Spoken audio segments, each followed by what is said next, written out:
இது வந்து புக்கிங்லயே ரெக்கார்ட். இது வந்து இந்த புக் மை ஷோவா இருக்கும், டிக்கெட் நவ்வா இருக்கட்டும். இந்த ஆப்பே வந்து சர்வரே வந்து ஹேங் ஆயிருச்சு, கிளாஷ் ஆயிருச்சுலாம் நம்ம கேள்விப்பட்டிருந்தோம். அதெல்லாம் உண்மையா சார்? இந்த படத்துக்கு அப்படி உண்மதான், நடந்ததா? உண்மதான், உண்மதான். இப்ப நீங்க சாதாரணமா இப்ப நம்ம செல்ஃபோன்ல நம்ம பேசிட்டு இருக்கும்போது இன்னொருத்தர் பேசினா செகண்ட் லைன் வரும். ஆமா. செகண்ட் லைன்லயே ஒருத்தர் கொஞ்சம் ட்ரை பண்ணிட்டே இருக்கிறாருன்னா, 3வது ஒருத்தர் பேசினாருன்னா, அவருக்கு ஒண்ணுமே ரெஸ்பான்ஸே கிடைக்காது. இது எல்லாருக்குமே தெரிஞ்ச விஷயம் தான். நான் ஒண்ணும் பெரிய ஒரு ம், ம். டெக்னீஷியன்லாம் ஒண்ணும் கிடையாது.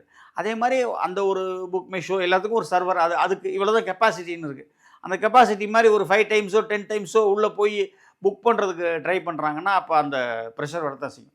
அதுலயும் இந்த புதன்கிழமை கொஞ்சம் எல்லாருக்கும் பிரஷர் வந்துச்சு. என்னன்னா, செவ்வாய்க்கிழமை நைட்டு தான் அந்த 5 ஷோஸ் ஜியோ வந்தது. ம். ஆமா. ஸோ, அதனால என்னன்னா, அந்த பெரிய பெரிய மால்ஸ் அண்ட் மல்டிப்ளெக்ஸ் அவங்க அந்த ஷெட்யூல் போட முடியாம கொஞ்சம் அப்படியே ஒரு மாரி ஒரு ஒரு பிரஷர்லயே இருந்தேன். ஏன்னா, அவங்க அஃபிஷியலா ஜியோ வராம அவங்க 5 ஷோ டிக்ளேர் பண்ணி அந்த இதில நெட்ல ஏத்த முடியாது. ம். ஸோ, அதுக்காக அந்த புதன்கிழமை பிரஷர் வந்து ஹெக்டிக் பிரஷர். ஓகே.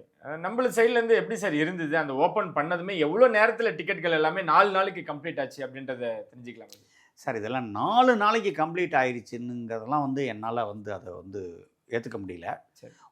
நாள் வந்து ரொம்ப ஹெவியா ஒரு ஒரு பிரஷர். டிமாண்ட் இருந்துச்சு. அதுக்கப்புறம் அதே இது வந்து அந்த வெள்ளி சனிங்கன்னு அப்படியே மெயின்டெயின் பண்ணிருச்சு.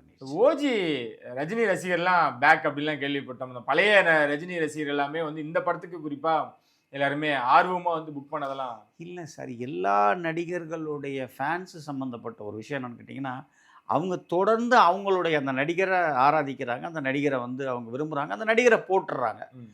அது அவர் நல்ல படம் குடுத்தாலும், நல்ல படம் குடுக்கலைனாலும், அவங்க வந்து அவர அந்த பர்ட்டிகுலர் நடிகர வந்து அது எல்லாரும் ரஜினி சார் நான் சொன்ன அந்த டாப் 10 அந்த ஒரு 10 பேர் சொன்னேன் இல்லையா? அவங்க எல்லாருடைய ரசிகர்களுக்கும் இது பொருந்தும்.